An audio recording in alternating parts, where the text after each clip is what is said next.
Cilat janë pikat kryesore, do më thonë, për një investim në Dubai? Cilat janë ato pikat që thu shkaku kësaj duhet të investohet në Dubai?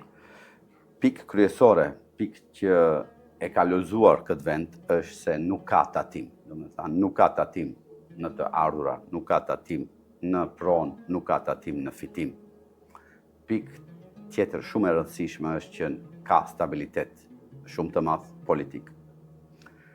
Të ardhura shumë të mëdha nga qira, ku vendet e Evropës nuk i kanë. Tu bëhet fjalë mbi 6, 12, 20, 25%. Dhe lidhja me dollarin, që mundson transfer të parave pa humbje të shumtë. Do me thanë këtu dirhami është i lidhur me dollarin amerikan, ku pagesat edhe blerësve tonë, myshtërive tonë, i sugjeroj që të bëjmë pagesat transferin në dollar të transferohen parat, jo prej vendit ku blehet prona.